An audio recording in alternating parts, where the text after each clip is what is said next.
नमस्कार, सादर प्रणाम।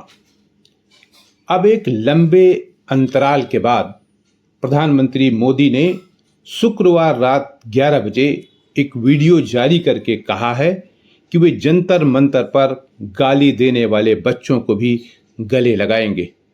ऐसा बयान जारी कर यकीनन प्रधानमंत्री जी ने अपने बड़प्पन का परिचय दिया है, जिसका स्वागत किया ही जाना चाहिए।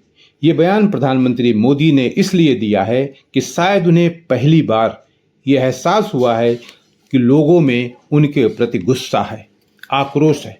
कैसा आक्रोश है, कैसा गुस्सा है, विस्तार से बताऊंगा। आप मुझे यानी डॉक्टर ओम प्रकाश मिश्र को सुन रहे हैं radio platform it's Om official पर। जंतर मंतर का आंदोलन समाप्त हुए करीब 10-15 दिन होने वाले हैं। केंद्रीय शिक्षा मंत्री धर्मेंद्र प्रधान का इस्तीफा भी हो चुका है। इस बीच संसद चल नहीं पा रही है। प्रधानमंत्री और गृह मंत्री अमित शाह सभा मंडप में जाने से बच रहे हैं या कतरा रहे हैं, क्योंकि विपक्ष लगातार अब जंतर मंतर गोली कांड के कथित दोषी गृह मंत्री अमित शाह का इस्तीफा मांग रहा है। पूरा देश देख रहा है कि जो काम संसद के अंदर होना चाहिए उसके लिए विपक्ष सड़क पर है, क्योंकि संसद में उसे बोलने नहीं दिया जा रहा है, ऐसा विपक्ष का आरोप है। जाहिर सी बात है कि जब सरकार विपक्ष को संसद में बोलने नहीं देगी तो वो सड़क पर आ ही जाएगा, क्योंकि सत्तारूढ़ दल के सांसदों की तरह उसे भी भारत के मतदाताओं ने वोट देकर सांसद बनाया है और जिम्मेदारी सौंपी है। इसलिए पक्ष और विपक्ष दोनों की जिम्मेदारी है कि वे संसद का उपयोग देश के लिए करें, देश के कार्यों के लिए करें, देश की समस्याओं को उजागर करने के लिए करें तथा देश में आमूल-चूल परिवर्तन लाने के लिए करें। लेकिन दोनों पक्ष ऐसा नहीं कर रहे हैं। वह सत्ता पक्ष पूर्व प्रधानमंत्री को अय्याश बता रहा है, तो विपक्ष आरोप लगाने वाले को अलग अलग तरह की गालियां देकर सम्मानित कर रहा है, संबोधित कर रहा है। उधर जेन जी और जेन अल्फा का आक्रोश सिस्टम के प्रति बढ़ता जा रहा है, गुस्सा बढ़ता जा रहा है, क्योंकि सरकार वादा खिलाफी कर रही है, उन छात्रों के खिलाफ मुकदमे दर्ज कर रही है, उन्हें प्रताड़ित कर रही है, उन पर दबाव डाला जा रहा है जिन्होंने जंतर मंतर पर प्रदर्शन किया था।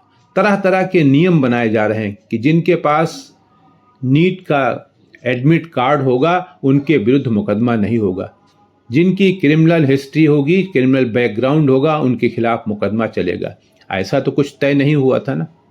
तय ये हुआ था किसी के खिलाफ किसी भी तरह का मुकदमा नहीं चला जाएगा। लेकिन वो इस पर तमाम बड़ी बड़ी बातें करने के बावजूद रोक नहीं लगा पा रही और नकल होना या पेपर लीक होना बंद नहीं हो पा रहा है। तो जब आपने बड़े बड़े कानून बना दिए, सब कुछ कर दिए, इसके बावजूद पेपर लीक बंद नहीं हुआ। अब उड़ीसा तथा झारखंड से पेपर लीक के मामले सामने आ गए। शायद इन्हीं बातों और सरकार की किरकिरी को समझते हुए प्रधानमंत्री को ये कहना पड़ा कि मैं समाज के अंदर जो आक्रोश है उसको समझ सकता हूँ। उन्होंने आगे कहा कि एक कल्चरल शॉक है कि बच्चे बच्चियों ने इस तरह की भाषा का इस्तेमाल किया। फिर भी हम गाली देने वालों को गले लगाने को तैयार हैं, क्योंकि मैं आपके लिए जीता हूं और आपके उज्जवल भविष्य के लिए काम करता हूं, ऐसा प्रधानमंत्री जी ने कहा। प्रधानमंत्री जी ने एक उदाहरण देते हुए कहा कि अक्सर बातचीत करते समय या खाना खाते समय दांत से जीभ कट जाती है, तो इसके लिए हम दांत तोड़ नहीं देते हैं, बल्कि धीरे धीरे वो घाव समाप्त हो जाता है। उसी तरह हम बच्चों के साथ हमदर्दी का व्यवहार कर रहे हैं। प्रधानमंत्री का ये वीडियो क्या डैमेज कंट्रोल के लिए आया है? इस पर आपकी क्या राय है? आप क्या समझते हैं? क्योंकि गृह मंत्री अमित शाह के इस्तीफे का मतलब है सरकार का अस्थिर हो जाना, जो शायद प्रधानमंत्री जी भी नहीं चाहते। आज के लिए इतना ही। नमस्कार।